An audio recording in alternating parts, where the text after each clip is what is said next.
going to discuss the following subjects: time and money goals, how to arrive at the price you charge for your work, and how to present choices for the pricing of the jobs to your clients and have them love the process. I'll talk to you about how to give your clients multiple choice for the repairs and services they ask you to quote, all the while, no matter what level they choose, your profit and overhead is covered perfectly, even if they choose the lowest, least expensive level. Okay, let's get started with what's my price. Last time we talked about the struggles of starting a contracting business. A small contracting business lends itself to being fairly easy to start. Generally, someone with a service type vehicle and some tools pertaining to their expertise can get a good start in contracting fairly quickly and inexpensively. But the new contractor soon finds out that there's much more to it than that. How will you know you are really making enough money to sustain the business, your lifestyle, taxes, insurance, the list goes on? How do you know that the ends will meet at the end of the week, end of the month, end of the year? Introducing the Contractpreneur Profit Calculator. The Contractpreneur Profit Calculator assures you are making the money to cover all expenses, including your salary, profit, and overhead, without fail. It's easy to use and track, and it lets you adjust your business in a concise, manageable way. To use the Contractpreneur Profit Calculator, the first thing to determine is what are your time and financial goals. So let's start with your dream salary and your dream vacation and time off schedule. Now, keep in mind, it's important that your dream salary is realistic to the true potential of your new business. And that said, something to keep in mind, while some trades pay more than others, that's not the whole story. I know two fellows that went to high school together, and they're best of friends still today. But people wonder how, because they are so much different than each other. Now, they both own businesses. One is in the heating, cooling, and plumbing business, and the other's in the gutter and window cleaning business. Now, pretty much everyone knows that the heating, cooling, and plumbing business pays by far better than the gutter and window cleaning business. But the dominant person financially in this scenario is the gutter and window guy. His marketing is everywhere. TV, radio, pay-per-click advertising, high school stadium, the list goes on. He puts the time and energy into his business and his marketing. His buddy is much more subdued than his friend. He prefers to let things come to him rather than going out to get it. And it shows in his income compared to his friend. And this isn't an isolated case. In my 30 plus years in the contracting business, I've seen many times a person in a lower paying trade completely dominate a person in a higher paying trade. It's all about the willingness to go above and beyond, looking for different opportunities to get new business coming in, and the attitude that, by God, come hell or high water, this is going to work out for you. So, what salary do you need or want to make? What amount of time and vacations do you need or want? It's all in the planning. Okay, let's get specific about your goals. Goals are like a roadmap. If you don't know which road to take, how will you know when you get there? That's an unknown source, but just such a great saying. I didn't consider written goals important for a long time. I've always had and used my goals and considered them very important, but I set them in my head, and it was a mistake. Written goals serve as a visual guide to your thoughts, and they keep you on track. Being able to see them in front of you brings the goal to life.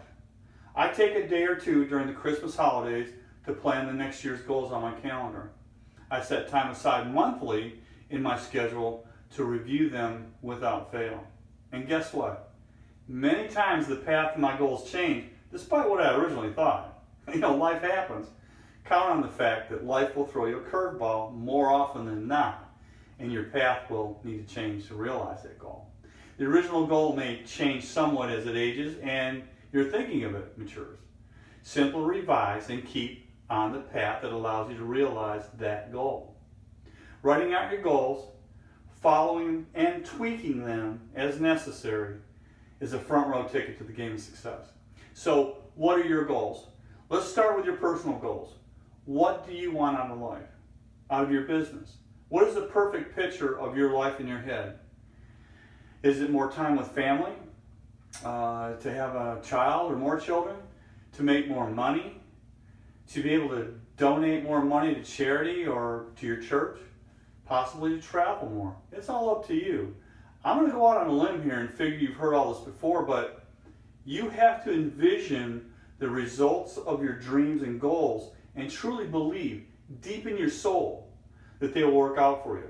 The truth of the matter is that no one can do it for you. What it boils down to is this: what the mind can conceive, the mind can achieve. I'm sure you've heard this before. Envision your perfect life and goals. They will come to fruition. You have to believe that what you want, you can have. Now, I'm not in a new wave hocus pocus whatsoever. I'm a straightforward, boots on the ground, sensible person. So this one took a while for me to trust this. Just envision your goals. Whatever you want out there is waiting for you. You have to drink the Kool-Aid, so to speak. Just trust and believe in it wholeheartedly. Your perfect life is out there waiting on you to ask for it. You already have the power to realize your dreams and goals if you want them bad enough. If it sounds like New Age hocus pocus, believe me, it's not. Honestly, I had the opinion this was a bunch of bunk when I first heard of it. I rolled my eyes at first thinking, what modern person could get anything out of that? And I was wrong. Thinking this way puts your attitude and determination in the right perspective. Okay, next, let's talk about your business goals. Your business goals are much the same as your personal goals in that you have to envision them. The same thing. Goal is a goal. Many of your business goals will impact your other goals, so be careful to balance.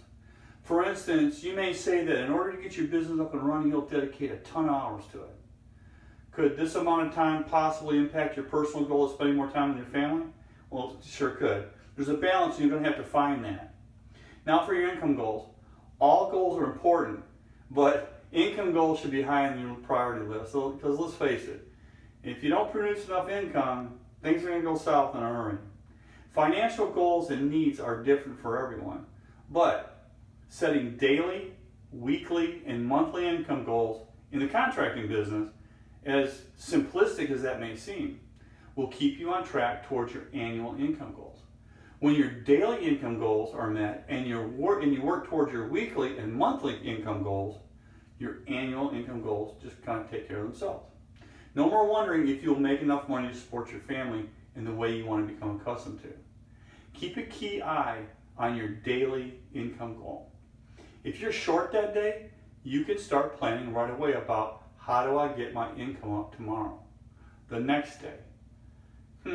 Let me call Mr. White. He said he was thinking about replacing that front door, and he said to call him if I was slow or looking to fill some time. Knock on some doors, get on the phone, raise the bid level of your internet ads, and there's more on that in my course. Call back clients that you quoted work for that didn't do the work right away. Offer special discounts to them to prompt them to approve the work right away. And just be honest with them. Tell the client, I am trying to fill a gap in my schedule and I'm offering a special discount on the quote I gave you last month to fill the gap. You need to fill your schedule and they wanted to have the work done. This way you don't get to the end of the week and wonder, what am I going to do now to meet this week's income goal? Generally you tell them this is an offer that won't be repeated to prompt them to act. And again, your daily goals have to meet your weekly goals to realize your monthly and yearly income goals. It's a constant battle, but that's part of being a businessman or woman. You have to keep the ship afloat and you are the captain. Okay, now for time goals. Time goals have to do with your time on and off work. You predetermine it all ahead of time for the most part. Determine your vacations and special long weekends during your planning time at the end of every year for the next year. I also plan this during my Christmas holiday when work slows down anyway. Of course, if you're just getting your business started, say in the middle of the year or so, this planning will occur at the beginning of your business. But eventually, do get it to a time late in the year and schedule it out for the next year. Be sure to include your birthday weekend and the birthday of any special people in your life in your time off calculations. Is there a class you want to take on a regular basis? Plan it in the mix here. You will use your time off calculation later in this section, okay? Okay, now let's go to what's my price to calculate the rates you charge for your work. For example, there's 52 weeks in a year. You want 3 one-week vacations and 5 3-day weekends per year. This is a total of 4 weeks or 20 working days off annually that you will not produce income.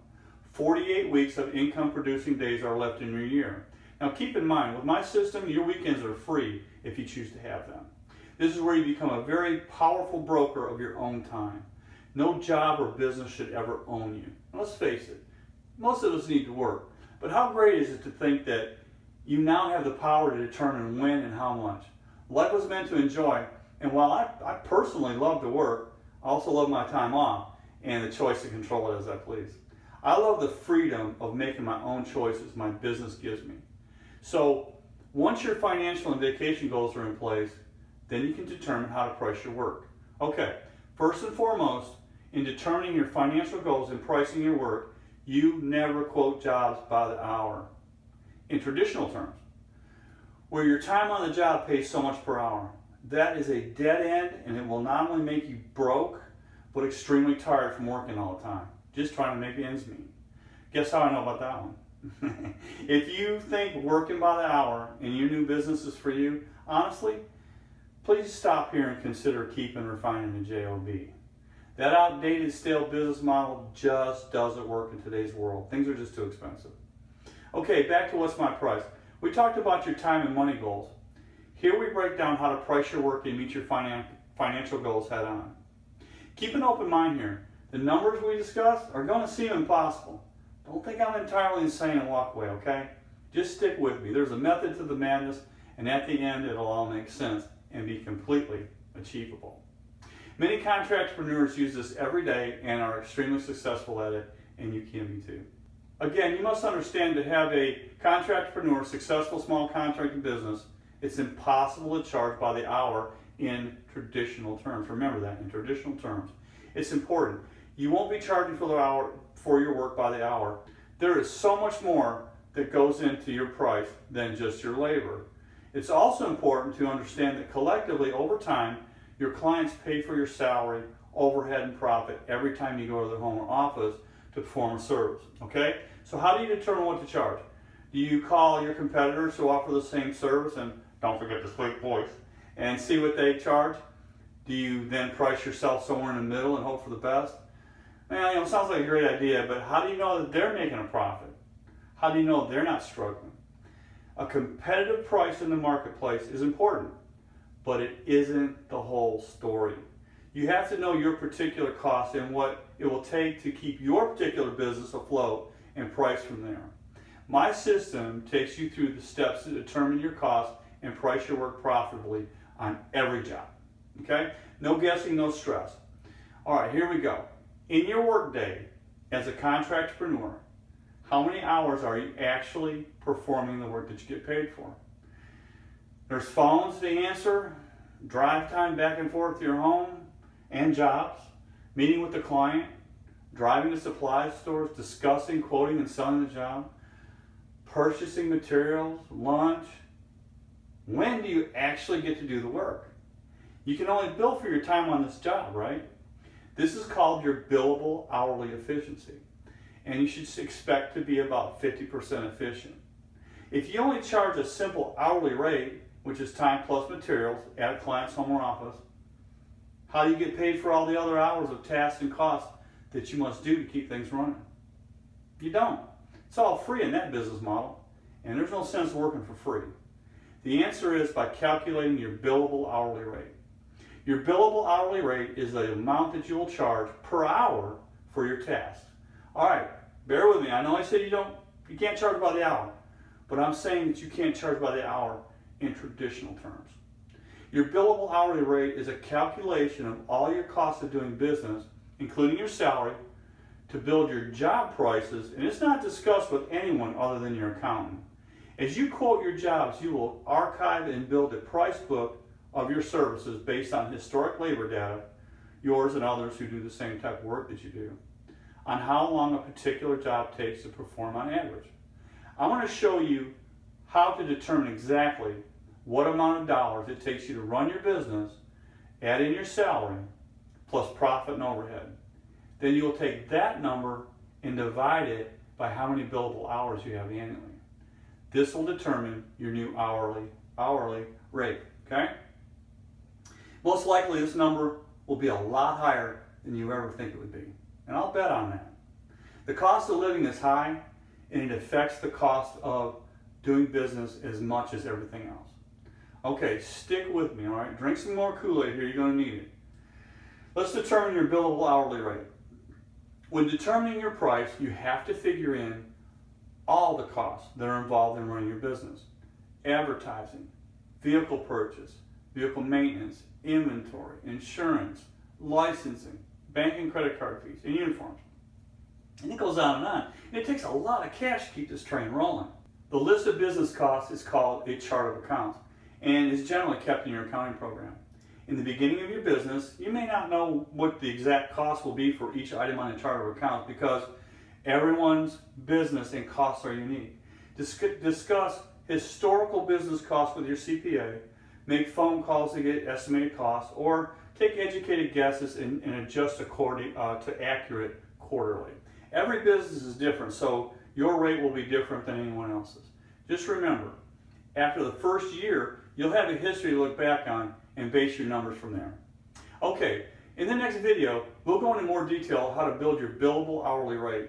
But that's it for now, so stay tuned, as they say. And hey, thanks for watching, I really appreciate it. And you keep an eye out for more Contractpreneur videos packed with free information to help you get your small service business started or jump started. Scroll down and leave a comment or your question, and I'll be glad to help you in any way I can. And we'll see you next time.